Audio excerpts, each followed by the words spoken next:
Welcome to Establish the Edge. I'm here with the weekly solo pod, your host, Mike Leone. And I struggled to find a topic this week, so I asked for some questions from the ETR subscriber Discord to kind of spur things on. I got a lot of questions around using the Sims on Solver and whatnot. I will cover those on the lineup build show that I do for ETR subscribers on Saturday nights, where I kind of go over the slate in particular and how I apply those concepts to using the optimizer and the sim on Solver. I don't want to spend too much time on that in the weekly solo pod because a lot of people listening to this don't necessarily have an ETR subscription or access to the Solver sims. And it's also something that's very visual where you'll kind of want to see it on screen. But I do appreciate those questions. We'll cover those there. Let's get into the questions that I'm going to cover, and the questions are always helpful. It kind of make me think of topics. A lot of weeks, it's very obvious kind of what I want to talk about, but other weeks, there's not necessarily a specific direction. So one of the first questions I got was, when do we buy breakouts? This was a question in terms of season long, in terms of how quickly should you be moving on some of the younger players that are performing well, like Roma Dunze, Emeka Egbuka. This question's maybe a little bit late as we're entering week 5, and the buy window on Roma Dunze and Emeka Egbuka is probably passed, given how many consecutive weeks they've strung together of successful fantasy production. I don't have a really in-depth specific answer here for you, other than I think in redraft leagues, you want to move really quickly when you see signs of a young player breaking out, especially if it goes against maybe some priors you had against this player heading into the season. I remember a few years ago with Terry McLaurin, that was the case, was kind of like concerned about him as a prospect, comes out, has 2 long touchdowns right away. I think those are spots where the market at whole is like tentative to buy in, and they're still anchored to the preseason rankings and whatnot. And you want to make a move. Generally, younger players are the players that have the wider range of outcomes. They can become the league winners. So as soon as you see any sort of sign of that happening, I think it's worth it to be aggressive on those players. And I definitely treat them different than veterans that are off to hot or cold starts, or we have a better basis for what their value is. So definitely we just say to err being aggressive and move quickly on these young players you see breaking out. And that could be the case too for moving forward. If you see Brashard Smith have a really good game for KC, that's someone that you probably want to get ahead of, given how much Hunt and Pacheco have struggled. But you see things like that, you kind of want to get in front of those as quickly as possible while your league mates are still somewhat anchored. I got a question about building lineups specific to the contest that you're playing in and sort of how you do that. And I got another question that was somewhat similar. Someone mentioning in the post-lock sims, they're kind of consistently getting worse results when they play the actual field versus the projected field. So a couple things about this. One, I think you really need to know how people are building rosters in your specific contest. Even contests of the exact same size can vary pretty differently based on the payout structure. Single entry versus 3 max versus an MME type contest is going to change what the ownership percentages looks like and the complexion of those lineups.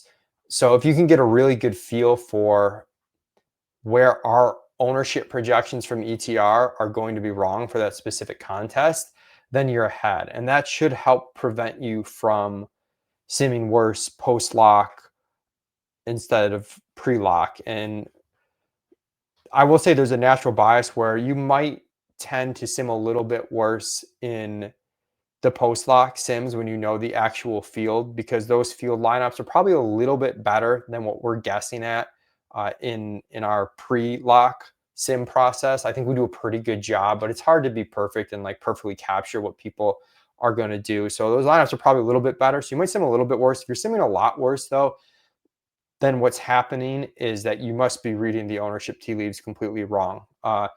You must be playing, you might be playing players that seem mildly chalky in our ownership projections that are getting boosted up a lot in that specific contest when the cards flip over at 1 o'clock. So that's something you want to get a good handle on as far as where you're missing on ownership, and that will sort of help you figure out why you'd be simming worse post lock in terms of pre lock, because the fantasy point correlation aspect of things isn't going to change pre lock to post lock. The only thing that's going to change is the complexion of the field lineups. But aside from reading the ownership, I do think, in terms of field size and payout structure, you really want to pay attention to those things. There can be some very top heavy 500 person field tournaments, 1,000 person field tournaments where you might need close to the nuts to win. You might want to get really contrarian because just winning those, or you're in a satellite or qualifier, is such an outsized return from any sort of other finish. Like, that's going to change, the type of plays that you're making. Whereas there are weeks I generally play like a 300 person mid-high stakes contest each week on DraftKings. And in that one, it's a delicate balance each week to kind of decide, what's it going to take to win? Can I win the low scoring slates in this particular field? Yeah, 300 person size tournament. If the chalk fails, I can win a low scoring slate. That might, alter what I do a little bit. Whereas if I'm in a 20,000 person tournament and I kind of think I have to hit the nuts, I might put together a slightly different lineup. So I know that's vague, but hopefully that answers the question a little bit. You kind of want to focus on payout structure, how people are building, and the size of your contest, and then you can sort of play with those things a little bit. And yeah, in terms of payout structure, I mentioned the top heavy stuff. You're much easier to get much more contrarian, maybe play some IKBs and really get in there. But if it's a flatter payout structure and those min cashes matter, anything in the top 10 is a really good return. That's where you might want a team that's going to project a little bit better. Maybe isn't as contrarian, maybe you don't have as much leverage plays, but there's a better chance of you stringing together a really good score that's going to get you a cash or a top 10 finish, even if it sacrifices a little bit of win equity in order to do that. And this sort of feeds into another question I got, another pair of questions that pair well together is one, on a specific slate, like how are you evaluating where your edge is?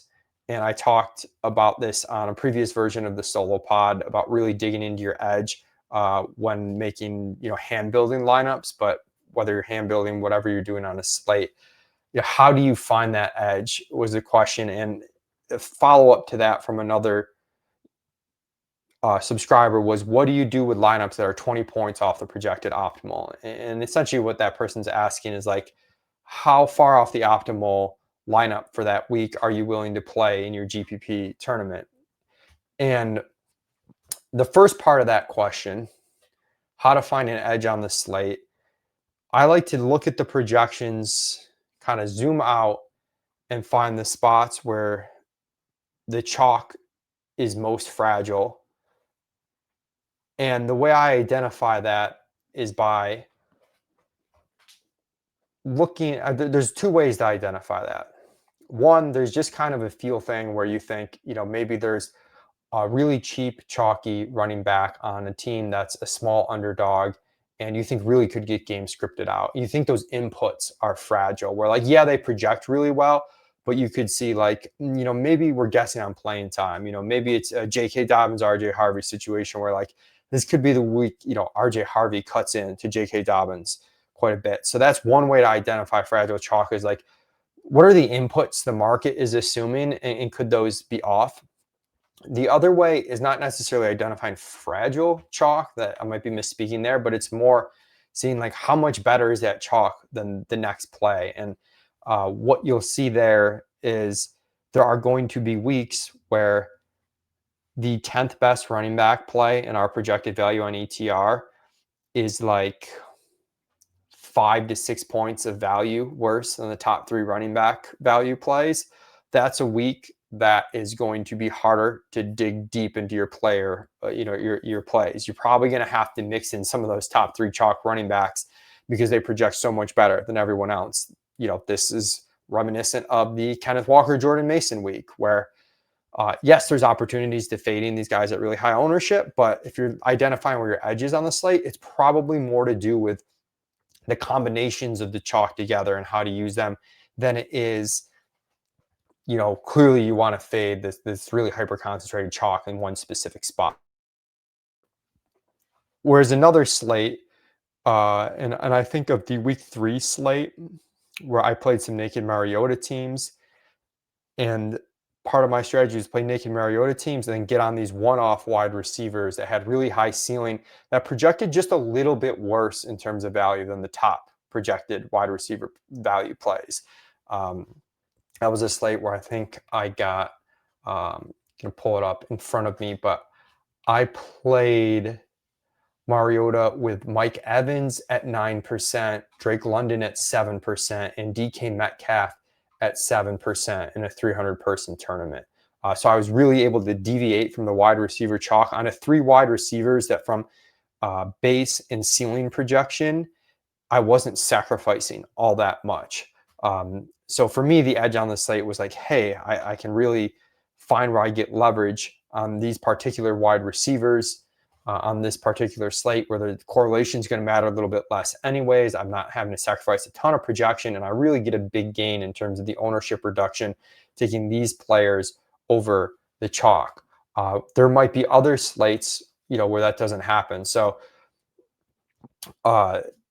where you find your edge, again, it's holistically, and it can be the flip side too. So far I've been talking about how to navigate the chalk in terms of finding your edge. Sometimes it can be the opposite. It can be you just see an angle on a specific player or a specific stack that the field doesn't see, and you're willing to get off the chalk quite a bit and play that stack. And generally, that kind of happened to me week 2. I made a good run in the luxury box that week, ended up finishing 5th with a Dak Prescott double stack. And I'll talk about that, the ownership composition of that team in depth in a little bit here. But that was a spot where, I boosted those players in my projections relative to the ETR projections, just because kind of on feel, I thought there was maybe a little bit more upside there. I was able to get in a lot of correlation, and around that, I wanted to play just the chalky high, kind of high upside running back plays. Like Achan was really chalky that week. I wasn't trying to get like a ridiculously low ownership there.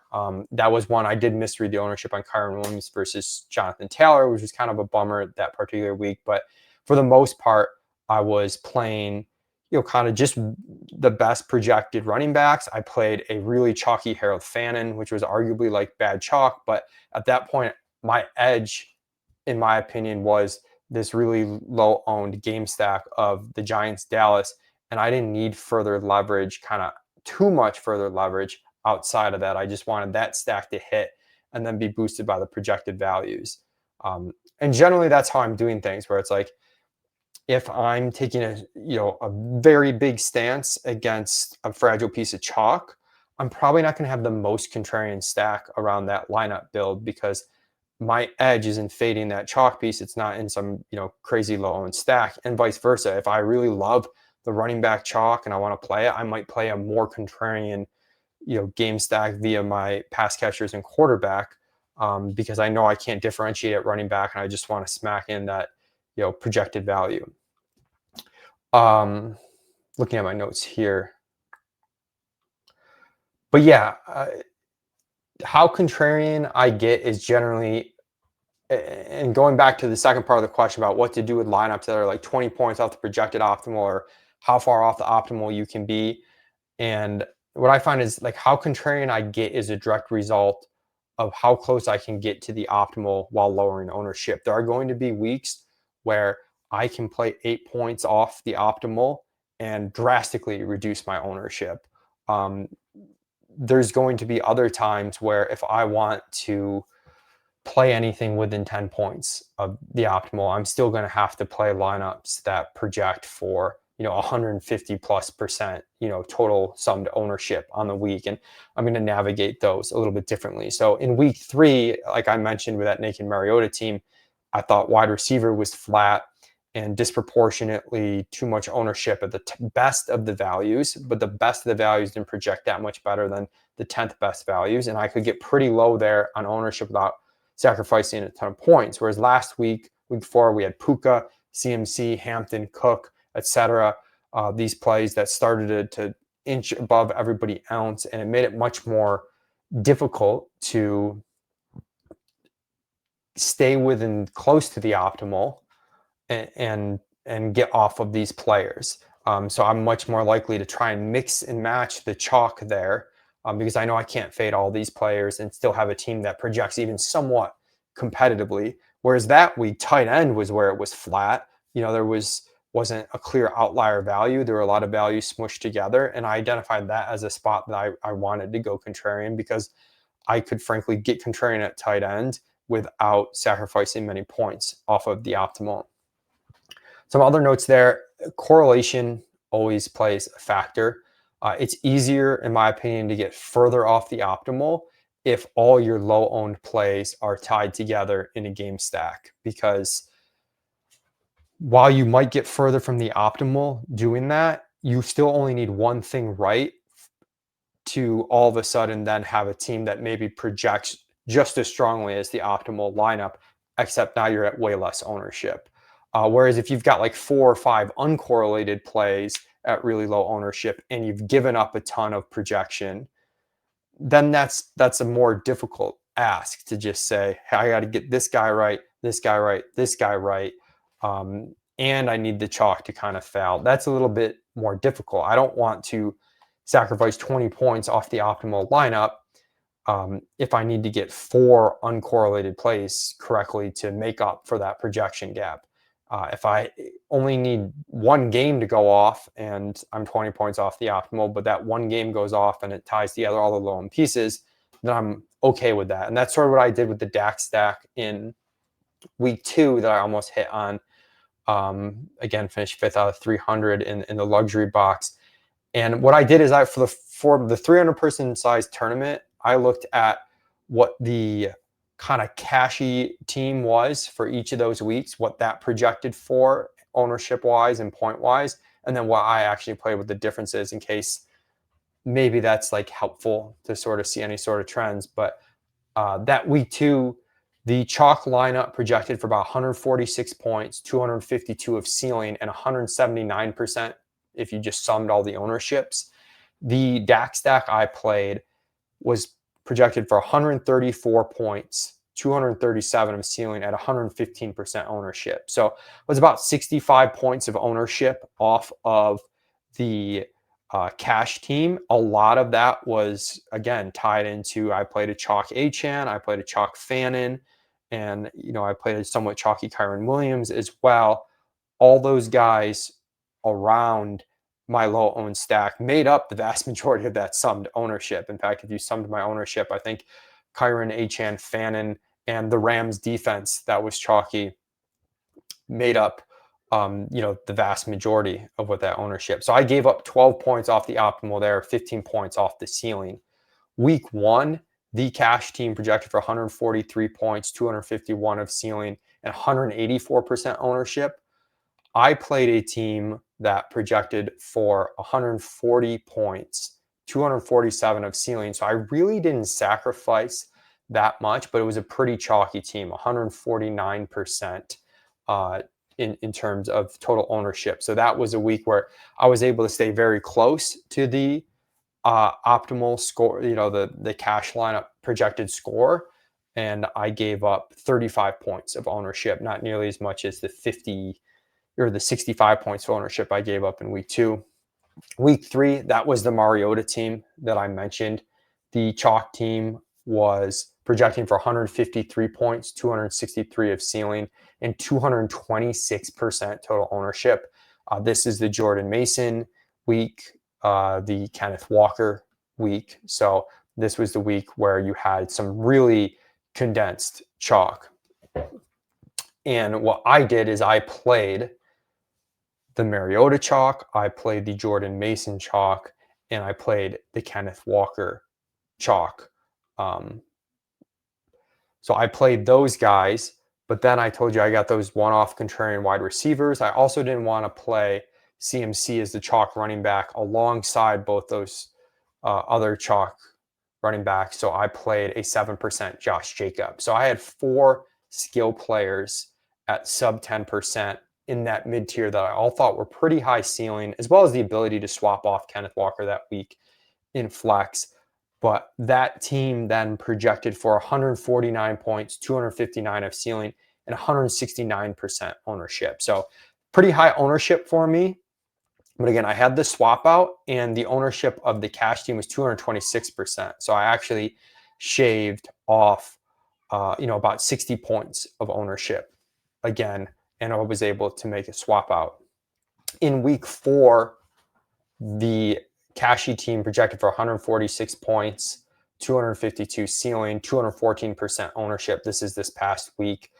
The Herbert team that I played, again, this was a week where it was hard to get totally off the chalk because it was so strong. So I had a very chalky Marion Hampton. I had a very chalky Puka Nakua in my lineup. I started with a chalky Jacoby Myers, similar to week 3. Had him in my flex as someone that I could swap off of if I need to. But that Herbert stack team that I played projected for 143 points, 249 ceiling, and 167% in terms of total ownership. So 3 out of the 4 weeks, I only gave up about 4 points off the optimal, and I was shaving off about 50 points of ownership. The week I had kind of the IKB on the Dallas stack, and I played Dak with actually a chalky CD, but then a low-owned Jake Ferguson, low-owned George Pickens, and a low-owned bring back in Malik Neighbors, was the week that I gave up the most points relative to the optimal, which was about 12 points of base projection, 15 points of ceiling. That was the week I shaved off the most in terms of total ownership. So yeah, most of these weeks, probably about 5-ish points off the optimal. I'm very rarely going to hit 15 points off the optimal in the small field stuff that I'm playing. And the ownership, not hyper focused on the ownership, because there's going to be weeks where, again, I might be able to be very low owned and not give up a ton of points off the optimal, and I'm willing to do that. There's going to be other weeks where the chalk's so strong that I'm going to have a high, cumulative ownership, and that's okay by me because I know I sort of need to do that because it's just very unlikely all these chalk pieces fail in a meaningful way, and I'm going to need to pair, whatever stand I take with just straight up good projected plays.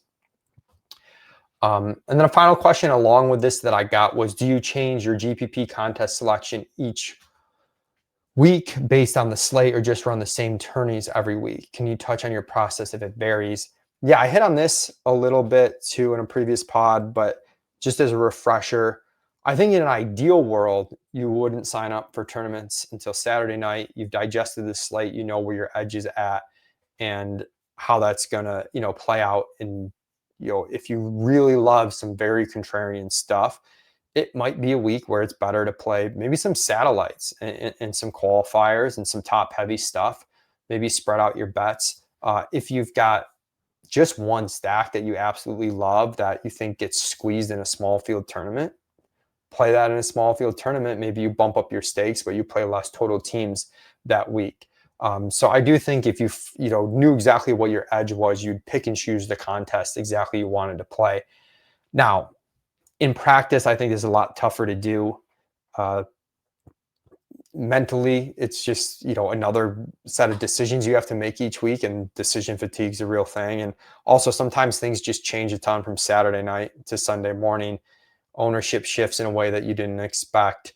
There's a surprise health scratch or something, and then all of a sudden, this really great single entry that you had isn't so great, and now the contests elsewhere are filled, and you'd rather just have 5 teams in the Wildcat rather than 1 team in the 1500. So for me, I kind of have 1 or 2 contests that I'm going to play each week, no matter what, and then I'll try to be open to the 3rd or 4th contest that I add, whether it's MMEing something or adding, another high stakes single entry. I'll kind of play that by ear. So I guess I do it half and half, where I've got most weeks I'm going to play the Thunderdome no matter what. I'm going to try and enter the Wildcat with 5 to 10 teams no matter what. And then do I enter a team in the 1500? Do I maybe MME some qualifiers if I really like contrarian stuff? That's the thing that's going to vary for me. Okay, last question is on swaps. I got a good question from someone who swapped last week. They had a bad start and they swapped off, the CMC, Puka, Jacoby Myers, chalk to players like Jonathan Taylor, Devontae Adams, Zay Flowers, that are a little bit lower owned. I know for me, I swapped to Derrick Henry in a lot of places when I was behind. They're kind of asking if they're giving up too much ceiling when they're making that swap. And when you're evaluating swaps, I think it's important to look at why you're behind. So I had a team this past week, for example, that had Chris Olave and an okay defense early. And I didn't have all these really good running back performances, right? I didn't really have absolute duds on my team. I just didn't have good performances in the two spots. I was pretty wide open, and I failed to get in some very good performances, but I didn't necessarily have multiple landmines on my roster. If that's the circumstance, I don't need to get contrarian at running back if I didn't have Omarion Hampton and James Cook, because all the teams that had Omarion Hampton and James Cook have tied up 2 running back spots, right? So they can't have CMC, Genty, and all these other running backs late. If anything, it doesn't matter if I get contrarian at running back there. I just need my running backs to have an outlier performance to match James Cook early, to match Omarion Hampton early. So that's kind of one way I look at it, is like, how am I going to make up the points that I'm behind? And sometimes I can get a little too swap happy if I don't think about it close enough. Now the flip side is, if I've got a team where I've just seeded, I had some Njoku teams last week with a bad defense, and now I'm like actively behind. I have landmines. That's where I might need to get a little bit more contrarian, because I can't beat some of these teams later. Or if I've started with um, a running back early that just didn't do so well, and these other running backs did really well. That's where I might need to get off Puka, right? Because these teams that might have Puka late already have me beat in 3 or 4 spots. So I might need something crazy to happen and to get off Puka. It's tough on these weeks where there's a couple plays late, like CMC, Puka, who have really high ceilings, also high salaries. So you want to, at a certain point, if you're leaving a ton of salary on the table to fade Puka or CMC, it's probably worth keeping at least one of them in order to maintain that high enough ceiling. Hope you run really pure elsewhere. But yeah, knowing if the reason you're behind is that you just need your players remaining to have really high ceiling games, which is sounds kind of obvious, but I think that's a little bit different than needing, hey, I need to make up 30 points in a spot. That's different. Like, does your team just need to hit their ceiling? And if it does, can you still win? Regardless of the ownership of your pieces, just hope that your guys late perform better than the guys who already played well early. Or do you have some clear spots where you literally just can't, you 1v1 are down, you're 2v2, you're already down 30 points and you need something funky to happen? That's where you need to get a little bit more contrarian. There's players like Jacoby Myers, though, that project to be really chalky that I think are just obvious pivots. There was DeAndre Swift on the last slate, Michael Pittman. I'm trying to think, DJ Moore. There were some Jawan Jennings, maybe Ricky Pearsall. There are a lot of players somewhat close to Jacoby Myers in salary, and Jacoby Myers isn't on like a Puka CMC level, right? Where it's this ceiling that's unmatched in terms of, like the theoretical ceiling on CMC Puka, kind of unmatched. Those guys are outliers. Jacoby Myers, really strong projected value. Don't get me wrong, but ceiling's not unmatched. So for me, that was one that, like, almost regardless of why I was behind, if I felt behind at all, that one I would swap no matter what, because it was just so easy to go from him to another mid-tier value with a decent ceiling. And that's where you can like really make up a ton of points. And we saw Jacoby flop. And if you had, I think I played Swift over Jacoby as a straight swap on a team where I kept Puka because, similar to the person who asked, like I just didn't think I could make up the ceiling elsewhere. And I was able to pick up like 9 or 10 points on that swap, which sometimes is a huge, huge deal. I think the difference between min cashing and not min cashing, fortunately for me, I did not min cash, but yeah, I hope that helps. The swap stuff, I know we talk about it a lot based on like the nuts versus you have the nuts early, or you got your contrarian pieces right, like swapping into chalk, out of chalk. But sometimes it's really important to figure out, how do you get to a winning score? Is it making up 30 points on a chalk piece? Or is it, again, just having your chalk running back hit his ceiling so that it matches the chalk running back you didn't have early? So kind of understanding the combos people might have is pretty important there. Okay, that was me doing a rambling Q&A. Next week's episode, I think I'm going to take a look on a question I got about range of outcomes on players based on team total. Essentially, do the projections kind of over bias themselves to these players don't that aren't the most exciting players, that aren't on the best teams? Is it ever worth playing those guys? Talk about Jacoby Myers or Tony Pollard. Is it ever worth playing those guys relative to more exciting players on teams with really high team totals? And I want to dive into kind of our past projections and results and kind of see, like, is there actually a bias there? Are we over projecting just kind of this projectable volume when the team upside isn't there? Or is the ceiling actually there, and maybe the market double counts that sometimes? Appreciate everybody for tuning in. Best of luck in week 5.